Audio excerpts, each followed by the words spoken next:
guys, welcome to another episode here at Essential Time and Solutions. Today we'll talk about how to get started as a virtual assistant. So the first thing that you want to do is find some type of boot camp, find some type of virtual assistant mentor, because even though you may know a lot about business, there's a lot of things about the industry in particular that you need to learn about. So for me, I decided to take the 3-day How to Make Money as a Virtual Assistant by Annalisa Abel. She is on Instagram at just Annalisa. So I took the boot camp. It's a 3-day boot camp. I took it in about 2 days because it was pre-recorded. And I decided to go ahead and get to work. Now, I did not get my LLC until I was a month in, which is absolutely fine. A lot of people want to know, should I go ahead and get my LLC as soon as I start a business? For me, I think it's great to get your LLC in the beginning. However, I do want you to make sure that your business is going to make money before you make an investment. Because the state that I live in, our LLCs cost about $146. However, if you live somewhere like California, then your LLCs will cost a lot more. So make sure that you do your research on the LLC in your particular state. Once you get your LLC, then you can go to the IRS website and go ahead and request your EIN number. You will need this number in order to open up a business checking account, and once you get that number, go ahead and open up your business checking account. Because what you don't want to happen is to have what we call commingling of funds, meaning that your business funds are going into your personal checking account. Whenever the IRS sees things like this, then they don't know what funds belong to your business and what funds belong to your personal account, so that's why they consider it commingling of funds. Make sure that you are able to separate the two as soon as possible. The next thing I would recommend that you do is talk to your tax professional, whether that's your CPA or whoever you use to do your bookkeeping or accounting. You'll want to meet with them to make sure they are able to basically help you file your taxes for your business, and also to make sure that you are allocating whatever charges and expenses that you have into the right accounts. So you want to make sure that you do your research. It's very, very important when starting in this industry. After you handle all the business aspects, you'll want to start marketing for your business. So marketing can include email marketing. If you already have an email list from another business that you may think would benefit by having a virtual assistant, you'll want to market on social media, especially on Facebook and Instagram, because those two communities or audiences, they are not the same. Your Facebook audience may be an older population that may have more seasoned businesses, and then your Instagram population may have newer entrepreneurs or younger entrepreneurs that just need assistance within their business. So you want to make sure that you are capturing both audiences. TikTok is another great place to start if you want to, talk about what a virtual assistant does, the different areas that VAs can work in, different tasks that they can take on. TikTok is really good for exposure. Make sure that you don't leave out Twitter as well as LinkedIn, because being a virtual assistant is a professional service, so you may be able to find executive assistance contracts on LinkedIn. After you do your marketing, make sure that your contracts are in place and that you are ready to take discovery calls with your clients.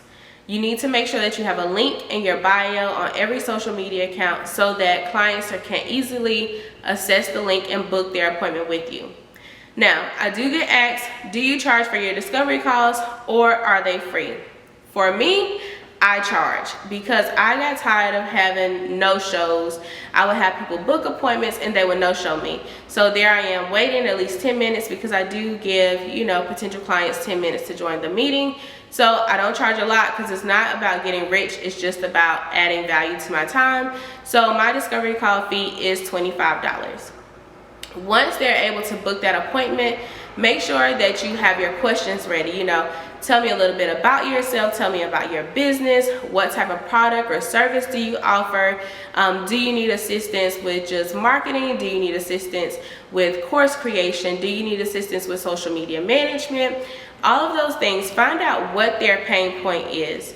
For me, I like to tell people it's easier for you to tell me what you need assistance with versus me trying to tell you what I can assist you with. Because being a virtual assistant is so broad and there are so many things that we can assist small business owners with, that it's easier for them to tell us what their pain points are. Once you have your discovery call, go ahead and get the contract sent over if they decide to use your services. Have them sign the contract and pay the invoice. As a virtual assistant, because we are contractors, you need to think about your invoices as retainer fees. So they need to pay the cost up front and then you provide the work. Will you run into instances where clients will want to pay you after the work is done? Yes, absolutely. It's up to you to fill out what those vows are and decide if you want to take that client on. I have clients that pay me 2 weeks in advance on retainer, and I have clients that pay me after the 2 weeks. It's up to you. I'm able to read people pretty well and who I can trust. So that's why I'm able to kind of decide if I want them to pay the retainer or pay me after the 2 weeks are complete.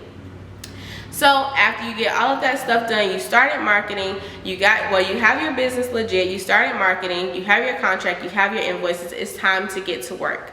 What you'll want to do next is to send your client a welcome packet. This will tell them, who you are, what your email address is, your website, what hours you work, how to get in contact with you. If you accept voice memos, a lot of business owners love doing voice memos.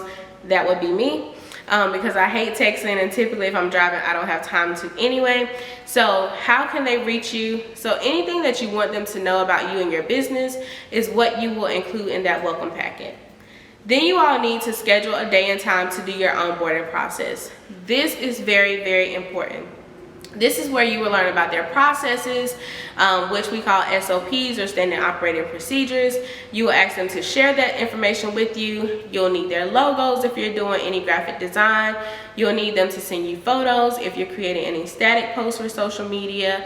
You'll also want them to share their passwords with you. Now, being a virtual assistant, you can handle a lot of sensitive information. So just make sure that you and the client have that information in a place where it is secured. So you'll want to get all their passwords, especially if you're doing social media management. They can choose to use an app like LastPass, or they will just share it with you. Most of my clients, we just have a master password spreadsheet, and it's just easier for us to update passwords as they need to be changed. So you'll want to get all of that detailed information and find out exactly what you will be doing for that client.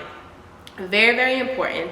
Also, make sure that you're following the contract and make sure that the client is following the contract, because you will have some clients, even though it's not in the contract, they will ask you, hey, will you do this?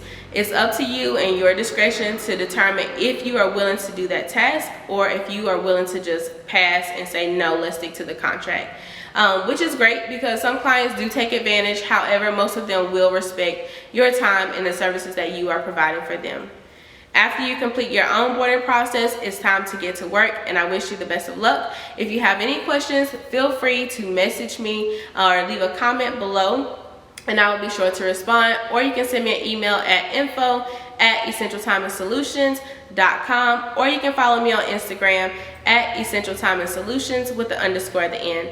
Be sure to like, comment, and subscribe, and share this video with somebody who may be interested in becoming a virtual assistant. Until next time, you all have a good one.